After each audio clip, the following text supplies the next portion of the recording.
Greetings. On behalf of TAU, it's my pleasure and privilege to welcome you all for the 3rd International Scientific E-Conference. First of all, I thank you for giving me this opportunity to introduce myself to you.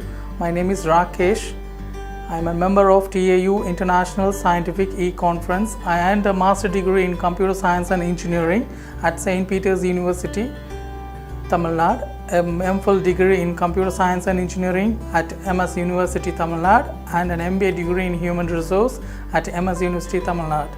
TAU started its first International Scientific E-Conference in 2014 under the theme New Frontiers in Scientific Research of the Millennium. Participants from 40 plus countries participated in the first E-Conference. Next, the same way, the TAU conducted its second International Scientific E-Conference in 2015 on research, technology and innovations, the bedrock for global development. Participants from 60 plus countries participated in the second E-Conference. Now the TAU is launching 3rd International Scientific E-Conference 2016 on the power of academic research for innovation in practice and policy. It beholds a pathway to explore new strategies, understand business disputes, chart futures, technological process and uncover the future roadmap of the industry. The main purpose of this e-conference allows participants to do most of the things they would be able to do in a physical conference without having everybody in the same place at the same time.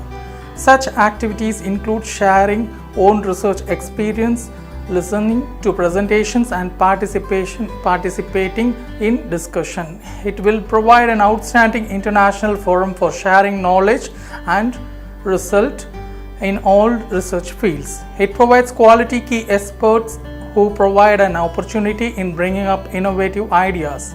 Recent updates in the field of technology will be a platform for upcoming researchers.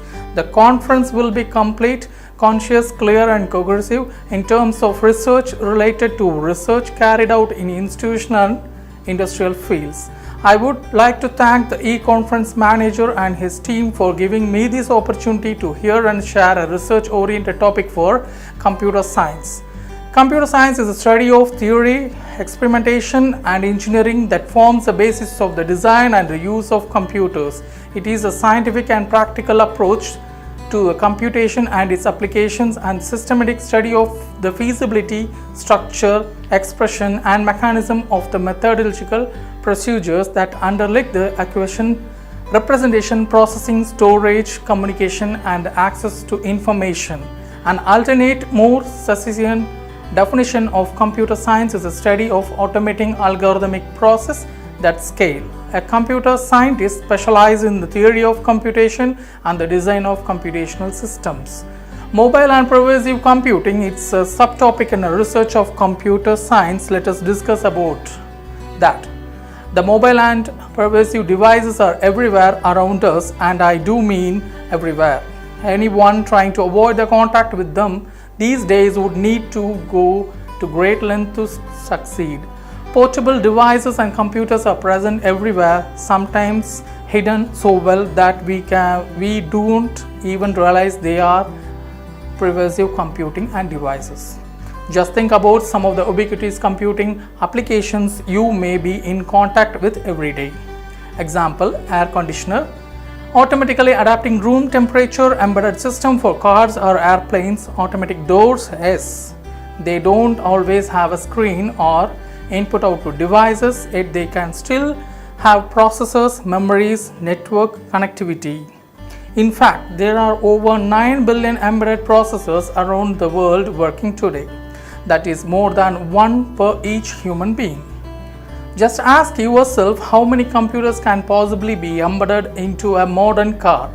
In fact, modern cars, for example BMW 745i, can run Windows CE and has 53x 8-bit processor, 11 into 32-bit processor and a 7 into 16-bit processors.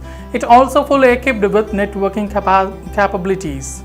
4-view paradigm in the history of computing. The evolution of computing can be divided into few waves and paradigms. In 1960s to 70s, mainframe computing means that we have a massive computer to execute big data processing applications that required a lot of people to run very few computers. In 80s to 90s, the introduction of desktop computer means that there was one computer at every desk to help in business related activities. Computers were connected in intranets to a massive global network and were all wired. Due to the number of reasons, in 90s to 2000s, the mobile computing exploded, the trend that has completely reversed, meaning that there are few devices for every person small enough to carry around. The most current trend, the pervasive computing, deeply embedded, expand on the concept of mobile computing and means that there are tens, hundreds of computing devices in every room by per person behaving invisible and a part of the environment. They can use WAN, LAN and PAN, anything really to ensure reliable networking in small spaces. It makes a computer to embed so fitting, so natural that we use it without even thinking about it. Enabling technologies didn't happen just like that. There are several technological advances that our civilization had to come up with in order to even realistically consider developing commercially valuable products. Firstly, there is a wireless communication technology providing higher bandwidth, lower power consumption and commodity. Secondly, there are small form factors devised based on ever-shrinking electronics, better displays and new input methods. Then there is a personalization factor coming from advances in 1A and machine learning sciences. Other important factors include automatic identification, sensing and auction, context awareness, and finally ambient displays and tangible interfaces.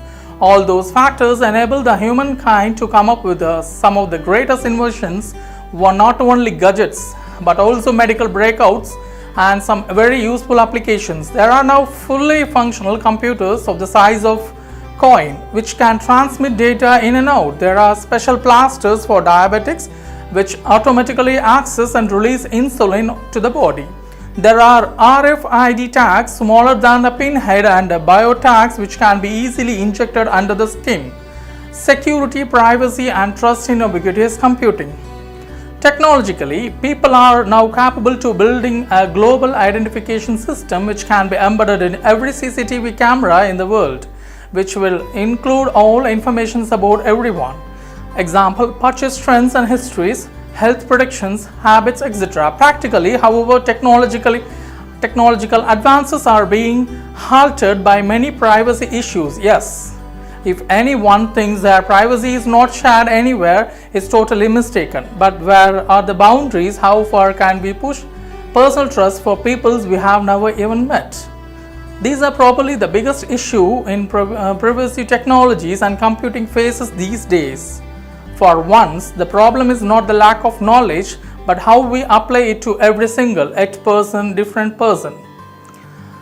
Once again, I am wishing to the conference organizers, delegates and virtual participants all success in the deliberations and interactions, and may the outcome enrich and benefit all the students and researchers. I wish all participants on an inspiring and fruitful gathering. Wish you all the best with factual sharing. Thank you all.